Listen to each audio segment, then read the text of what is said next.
Today we want to talk a little bit about compliance for your corporation or LLC, and in particular, the annual compliance. As a matter of fact, let's call it your annual compliance checklist. Things that we want to make sure you're thinking about as you wrap up every year. You've got the last year buttoned up and you go into the next year solid.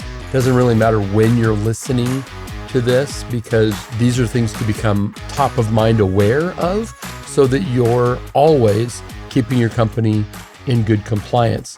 So let's talk about your entities. First of all, some entities are required, like an S Corp, to be on a calendar year, January 1st through December 31st. C corporations or LLCs designed to operate like a C Corp can set their own fiscal year. So maybe it's May 1st through April 30th.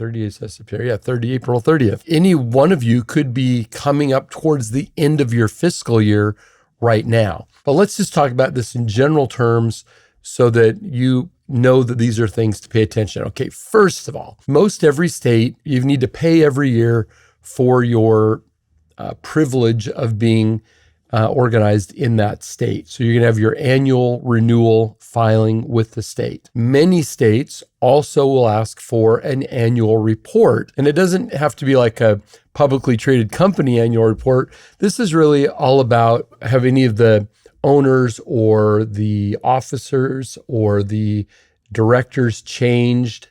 You know, some states have financial requirements you need to show, but most of them just want to know, is everything that we have in our public record still the same? And they need you to do that. It's usually a one-pager and very simple. However, it can be intimidating if you don't normally do it. Just look at it, see what's there, make sure that you know the answers to the questions. And if not, that would be a time you could reach out to your lawyer, your CPA, to a company like Laughlin Associates to get these answers to your questions to make sure you're following the regulatory compliance for your state. The other thing is you need to pay your fee so that you keep your company in good standing with the state.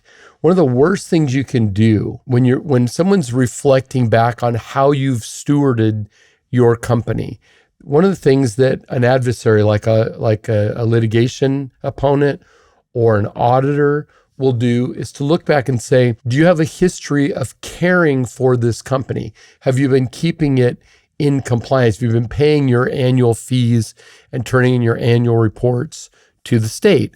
Or do you consistently let your business go out of good standing and then you catch it up 2 years later and it's kind of this back and forth, almost like it's an afterthought to the importance of this company and treating it like a separate thing from you. It's got to keep itself alive with the state. That's one thing.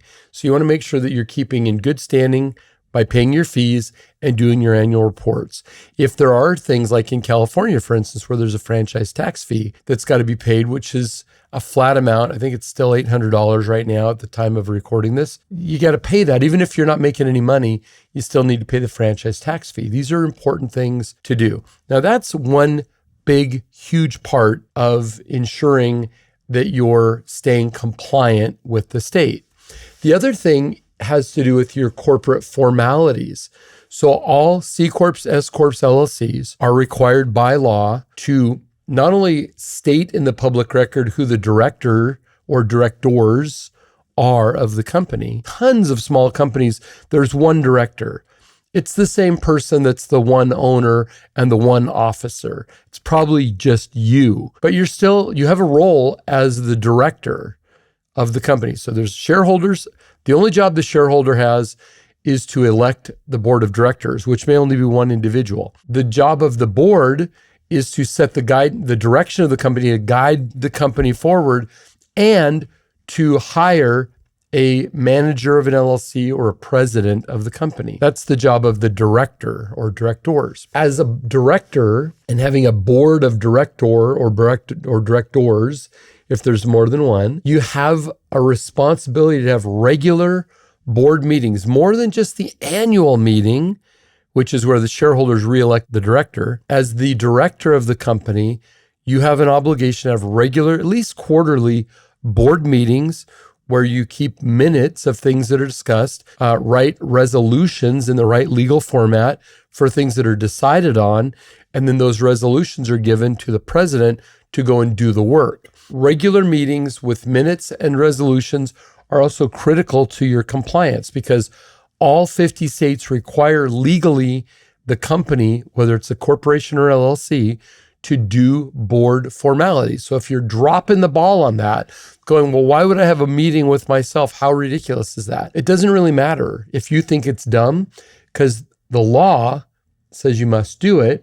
And if you're going to be in compliance with state and federal law, you must hold board meetings, keep minutes, pass resolutions, issue stock, or the equivalency of stock in an LLC is called membership. But you must issue those. There should be certificates filled out, like with your name on it, or your family trust, or your retirement setup that says, oh, you have these shares or this membership. This is part of your annual compliance. And ensuring that those things are done will keep your company in good nick so that if it's ever challenged in a lawsuit, in an audit, in a bankruptcy, even if you want to go out of business, everything will be there to show, yep, the company is operating separate from the ownership and the company gets these rights and opportunities and this ability to make money or close down without it taking the shareholders with it. If the company sinks and goes and dies, you don't have to die with it. If it's having great success, it can have great success, but all of its success doesn't have to bleed over onto your personal taxes. The reason we form these entities is to give you all of these benefits. And the way to get the benefits is to make sure that you're keeping the company compliant, both in the state and at the federal level. I hope that was helpful. Make sure that you comment, that you subscribe, that you share this information with others. And if you have questions, you can always email me, Aaron Young at laughlin.usa.com, or go to the websites that you'll see where you can go and learn more about these topics. But in the meantime, go out and make it a good day, stay compliant, stay safe, and I'll look forward to seeing you on the next show.